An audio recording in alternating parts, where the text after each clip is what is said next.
It's another Sunday, and trust me to bring you another stew recipe. I know at this point you'll be wondering why every Sunday I would always give you stew recipe. That's because mostly in every Nigerian homes we have stew every Sunday. It's not the same with my family, but just know that most Sundays we have rice and stew. So let me walk you through how I make my Sunday stew. Now this one is with a twist, so you want to stick around to understand what the twist is. Okay, so in a clean pot, just add your neatly washed chicken, add your spices, your secret spice, your seasoning cubes, your ginger garlic paste, your onions, okay, and then stir it all up together. Okay, you want to stir it to ensure that every part of the chicken have the whole spices on them. Do you get what I mean? Like, just stir it properly so that everything will basically incorporate together. Okay, so take your time and stir and stir. And when you realize that it's properly incorporated or stirred well, after stirring this, please ensure not to add any single water to it before you allow it boil.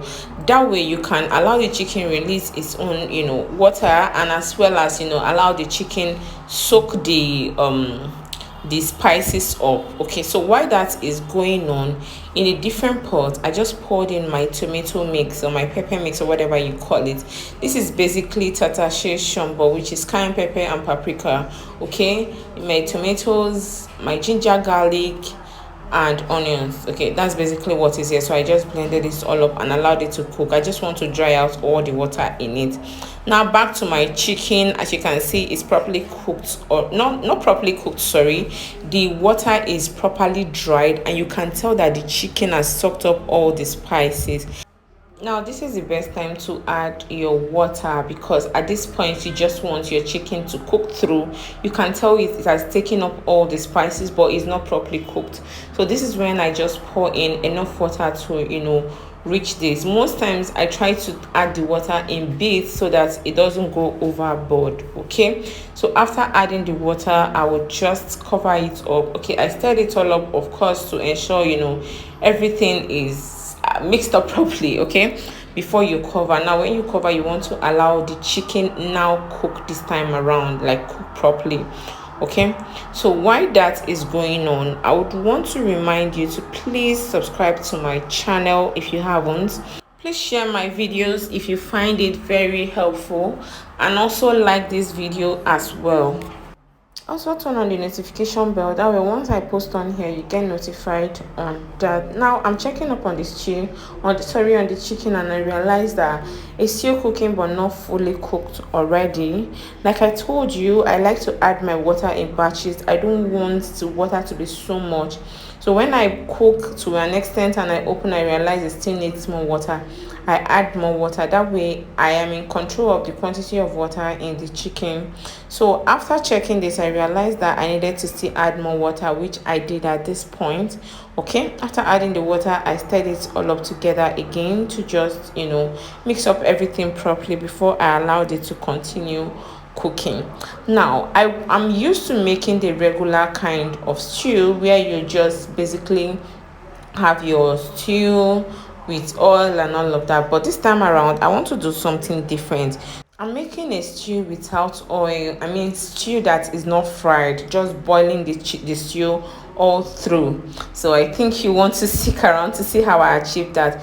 Now if you can see what I'm experiencing, I just changed the gas cooker I was using to cook and I replaced a new one. And honestly, I don't know what is wrong, but this gas cooker is really not giving me what it's supposed to give, because there's so much smoke coming out from the gas cooker, and I honestly don't know why. I feel so cheated. I don't even know if I'm to just return it. I don't know. Let's even forget about that. So now I went to check my chicken and I can see it's properly cooked. Now this secret spice I usually add serves as a meat tenderizer. That way it allows my chicken cook faster. Okay, so now this is the point where I introduced my tomatoes that I was cooking them. Now it's fully dry, so there's no more water in it. So I just introduced my tomato into my tomato mix, basically into the chicken. So you notice there was nothing fried here. I didn't fry nothing. I didn't even have to, turn it into the pot where the tomatoes is. I just introduced it to the chicken so that I can cook alongside with the chicken and the chicken stock. Okay, now when you put in all your tomato mix, you want to stir everything together and ensure that they all incorporate together. And as soon as they do, please kindly add water. The essence of adding water this time around is to allow the tomatoes cook together with the chicken.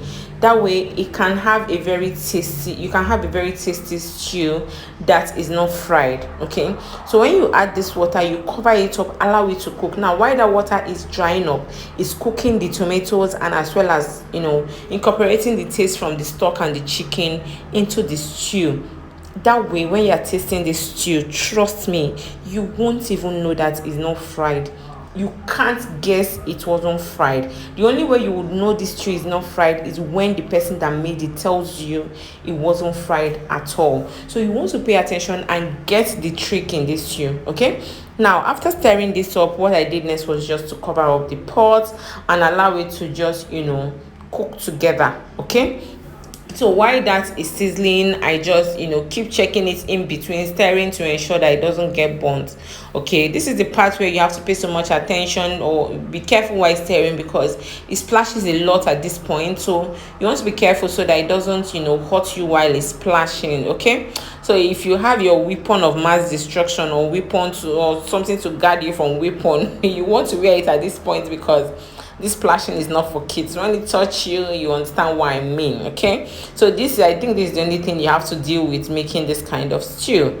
Now it's time to introduce my seasoning cubes. I just added 2 seasoning cubes. Okay, I added salt at this point. Okay, this is the first time I'm adding salt to the food.